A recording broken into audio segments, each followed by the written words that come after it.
Conclusion. Living a miraculous life. Without your smile, the world cannot be saved. Course in Miracles.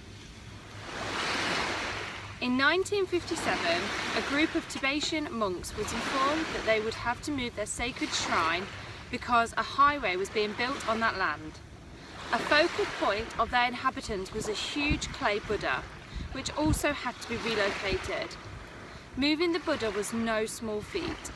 The monks arranged to have a crane move the Buddha to their new location. The moment they started to lift the Buddha on the crane, the clay began to crack. To make matters worse, rain was patting down, deepening and widening the cracks. To protect the Buddha from further damage, after it had been moved, the monks covered it with tarps overnight. During the evening, the head monk went under the tarps with a flashlight to check on the clay Buddha. Upon shining light on the Buddha, the monk noticed golden shimmers of light radiating from the cracks. He brought back his chisel and hammer to chip away the clay and uncover shimmer from within the Buddha's frame. As the monk chipped away at the clay Buddha, he realised that it was not clay after all. The Buddha was made from gold. Surprised by the discovery, the monks were eager to determine the heritage of the Buddha. They learned that many centuries earlier, their predecessors worshipped the Buddha in its golden form. These ancestral monks got word that the Burmese army was coming to destroy their community and attack them, so they covered the Buddha with clay to protect it. The monks were killed in the attack, but the army placed no value on the clay Buddha and therefore left it unharmed. I decided to conclude this book with the story of the Golden Buddha because it offers us all a beautiful metaphor for our own lives. Inside, we're all golden Buddhas, but we grew to believe we were made of clay. Our ego's false perceptions led us to grow into a belief system that covered our inner light. We've spent years, maybe decades, masking the truth. Now it's time to embrace our light and reconnect with our golden Buddha and within. The work you've undergone in the past 6 weeks has embodied the symbols of the flashlight, the chisel and the hammer. Each week your flashlight shined upon your dark mind with the willingness to look at the ego's illusions. Then with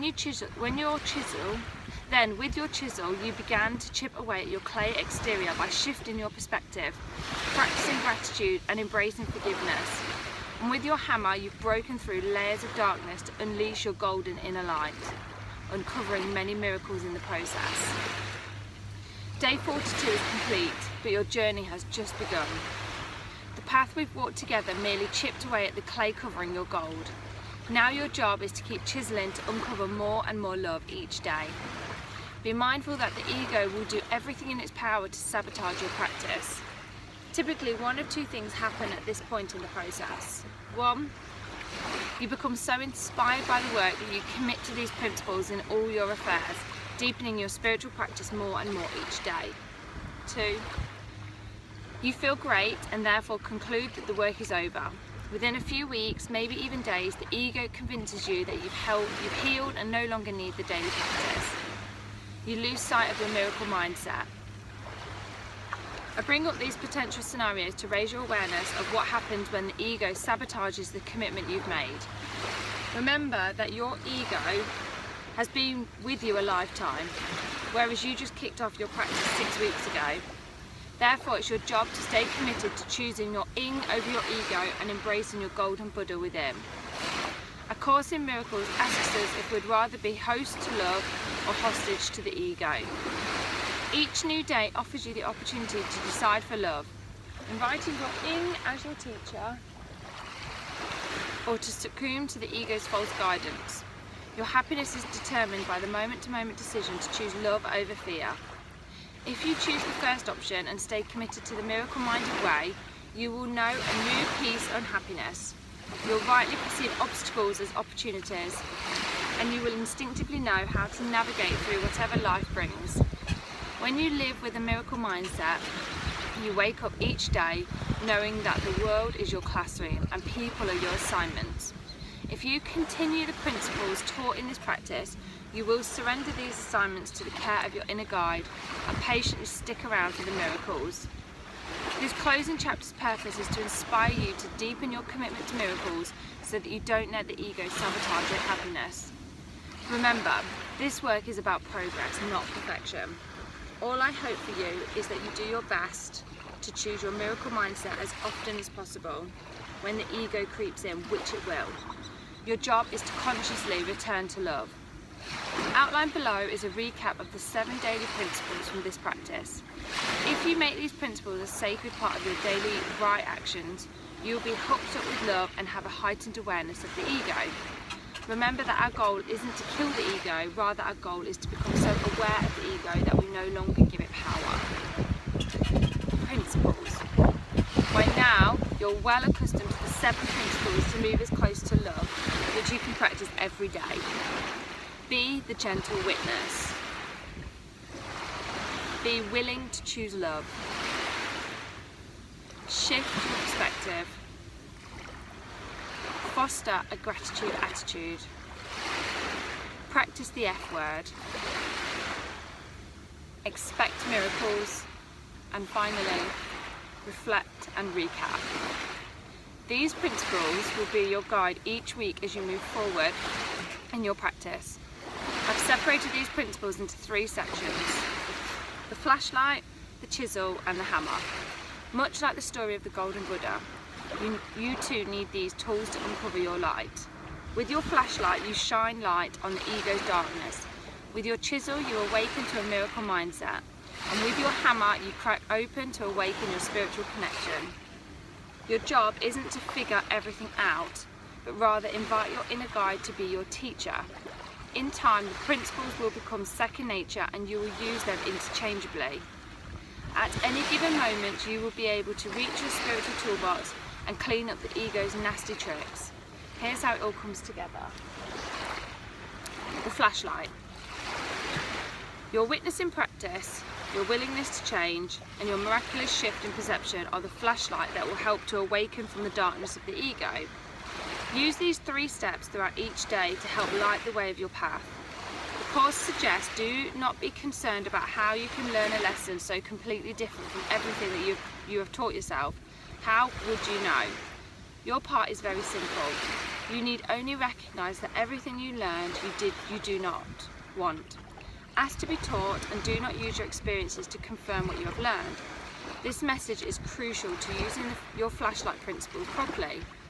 Accept that your job isn't to make things right, but instead to fearlessly shine on what is wrong and let your inner guide learn and grow. Be the gentle witness. Remember, the key principle of the witnessing process is to be non-judgmental. The Course teaches not to judge your ego with your ego. There is no right or wrong way to do this work.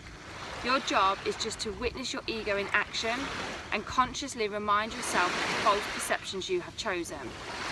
Throughout your witnessing process, it will be powerful to call on the Course affirmation, I am not the victim of the world I see.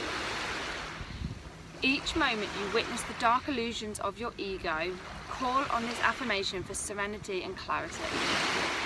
As you deepen your practice of witnessing, you'll come to accept the Course's message that there are no idle thoughts. It will become easier and easier to identify how your fearful thoughts block you from the truth. In time, you'll come to accept what the Course teaches. Peace of mind is clearly an internal matter. It must begin with your own thoughts and then extend outward. As you witness your own thoughts, you'll begin to have the willingness to change them. Be willing to choose love. Each moment we can be the host to love or the hostage to ego. Have the willingness to let go of yesterday and see today as new.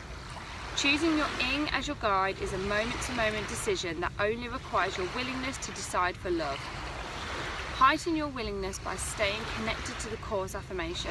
I choose to see love instead of this.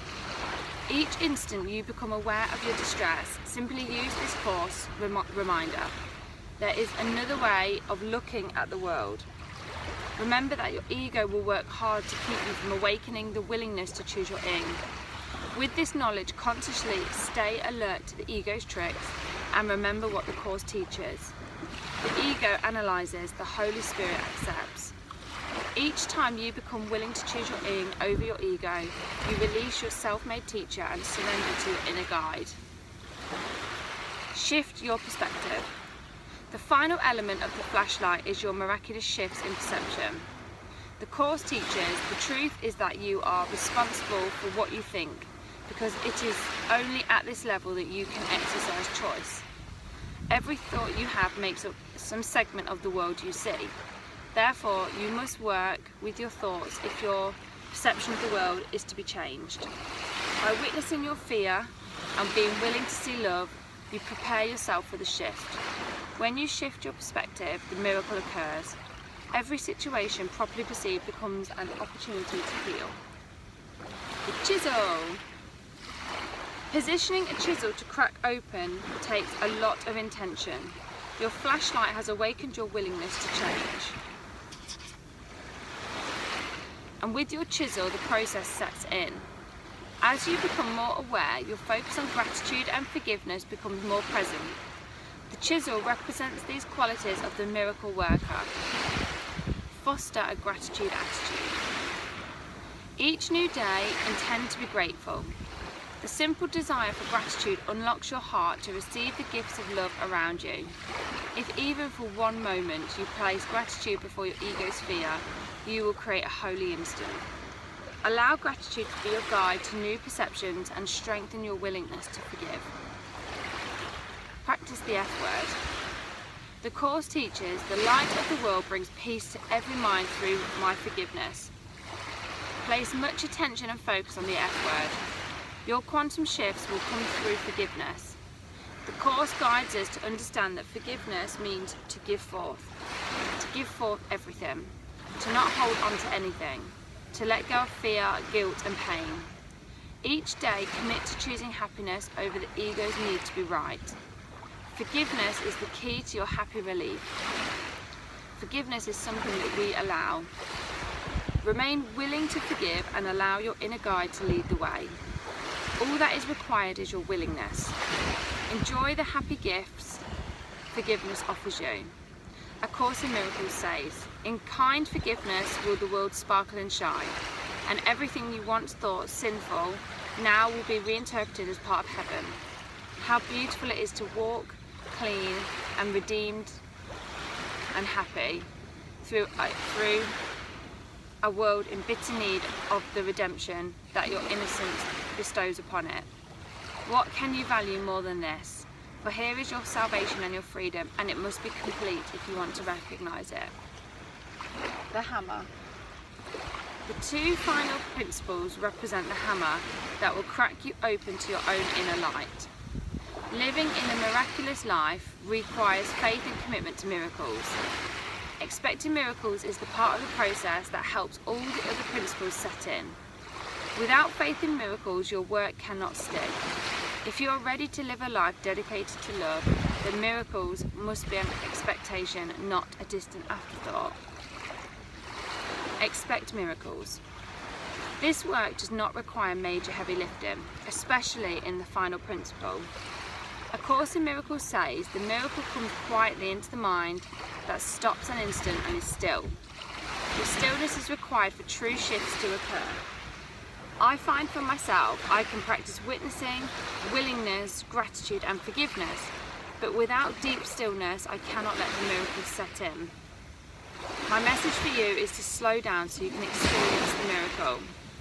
Through your meditation practice and conscious decisions to shut off the computer or phone, you can find moments of stillness that will offer up the most miraculous guidance. A moment is all you need. Miracles extend far beyond personal experience, the Course teaches. A miracle is a service. It is the maximal service you can render to another. It is a way of loving your neighbour as yourself. You recognise your own and your neighbour's worth simultaneously. As you become a miracle worker in the world, you realise that your own healing is directly related to the healing of those around you.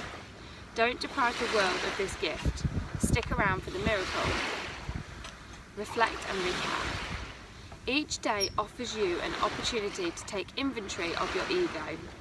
The Course has a beautiful affirmation that inspires me to fearlessly look at my ego every day. Above all else, I want to see. A powerful suggestion I leave you with is to spend time each night looking at your ego's behaviour throughout the day. My inventory practice is to write in my journal at the top of my page, above all else I want to see. Then I make a list of my ego's false perceptions throughout the day. With loving eyes, I forgive my wrong-minded thoughts and actions, and I pray for release. This daily practice keeps me aware of my ego's patterns and supports my practice of inviting my ing into healing. In an instant, I realise the fears of the day and clear my mind for happy dreams. With your flashlight, chisel and hammer, you will also be armed with the loving desire to grow beyond the ego's illusions. Use these tools each moment of your life and create subtle shifts for miraculous changes. Miracle Maintenance Toolbox.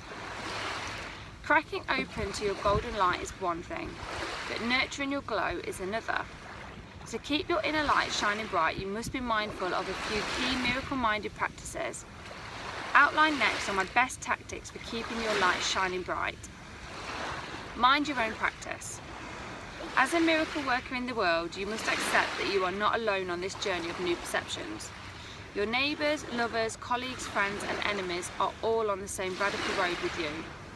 Accepting miracles in your life requires that you be faithful to the practice in order to serve yourself and the world. Be mindful of the following principles as you carry the message of love into your life. Be diligent to keep your side of the street clean and mind your own practice. Be patient. The Course reminds us infinite patience produces immediate results. Try not to get hung up about how and when miracles will occur. Trust that every simple shift towards love is a miracle. In each moment of stillness, a new awakening occurs. My favourite message from the Course is, those who are certain of the outcome can afford to wait and wait without anxiety. Let these words grace your life with peace and patience. Trust and know that with love anything is possible. Be patient and expect miracles. Seek to find joy in a joyless place. It's easy to be committed to love when everything is going great in our lives, or when we ignore the issues of the world. It's entirely different to being committed to love in the midst of dark periods or situations. A powerful way to work through these darker times is to stay committed to the Course practice of finding joy in joyless places. In each instant you can remember love. You have the power to turn an ancient hatred into a holy love. Throughout your life, use the affirmation, I seek to find joy in a joyless place. I encourage you to bring this affirmation into your regular practice, and you will become far more comfortable seeking love than settling for fear. Look at the problems so it can be solved. I've witnessed many people use their practice to spiritually bypass the issues of the world. It's easy to throw down affirmations and wave prayer flags, but it's much more difficult to acknowledge our discomfort as a spiritual assignment. The Course says, let me recognise the problem so it can be solved. Upon recognising each of our problems as assignments to grow, we can be guided to perceive them differently. When only love is real, is our mantra. We're not expected to ignore the fear of the world. Instead, we should use it as a learning device. Remember that no one is sent to anyone by accident, and that every experience we have, if brought to our ing, will be a great assignment for spiritual growth. Accepting this truth will help you honour all your life experiences, the good and the bad. Don't obey the ego's interpretation of fear. Though the Course says not to deny your fear, it doesn't suggest that you obey your ego's interpretation of it. Acknowledging your ego's fear is much different from believing in it. So remember throughout your life that a primary goal when addressing fear is to be the gentle witness. You've begun to learn the practice of disobeying your ego's rules and choosing love instead. Always try your best not to obey your ego's interpretations. Let go of external perceptions. As you deepen your miracle-minded practice, you stop placing your happiness or sadness in external circumstances. Becoming a miracle worker leads to fulfillment, inspiration and ease due to a spiritual connection to your ing. When you live in this way, you no longer look to outside circumstances to be your source of happiness. In addition, the outside circumstances that used to baffle you no longer have the same hold. You'll feel a sense of relief knowing that your external experience doesn't dictate your internal experience. As a loyal miracle worker, you no longer subscribe to the fundamental law of the ego, and your happiness doesn't rely on something outside of yourself. Deny the ego's interpretation of the world. When your right mind sets in, you'll come to disassociate from your ego's perception of the world. Instead, you'll witness the ego in action, but remember that the false perceptions are not your truth. You will no longer feel a charge from the ego's perceptions. Instead, you'll look gently upon them and consciously, intuitively call on another thought instead. It's wild to recognise your new behaviour. Be mindful not to make your practice special. When you embark on a spiritual practice, there can be a tendency to make yourself feel special for choosing love. The specialness you place upon yourself creates more separation from others. Be mindful of how you make your spiritual practice special. Learn the happy lessons of forgiveness. Each moment of your life and each thought you have to offer you an opportunity to forgive. As you grow your practice, be conscious to call on the F word in all situations. Through forgiveness, you will be released. Accepting that the world is a classroom where you learn the happy lessons of forgiveness will be your greatest gift on your path. Simply accept each encounter as an assignment and you will be released from the ego's story, Course teachers. Perfect love casts out fear. If fear exists, there is no perfect love. Take this with you into all situations, and whenever fear arises, ask yourself, where is the love? Then throw down an F-bomb and forgive. I hope these gentle reminders will act as a guide for you to become even more mindful of your ego as you strengthen your miracle-minded practice. Often, when people open up to this type of work, they can feel scared by the ego. That reaction is totally normal. After all, the ego thoughts are scary. If your awareness of the ego becomes frightening in any way, make sure you go back to basics. Remember that the ego is, as the Course says, vicious at best, suspicious at worst. Accepting that the ego's tricks are part of the healing process will greatly soothe your fear. Don't get freaked out by all that you witness. Simply use the ego's daily craziness as new opportunities to surrender to your ing. Be proud of your miracle work and commitment. Something really amazing happens when you commit to a spiritual practice. An internal shift occurs as a result of accepting your spiritual calling. Even if you don't see major external shifts at first, you experience a sense of relief on the inside. This relief is based on the fact that you've finally chosen the peaceful path.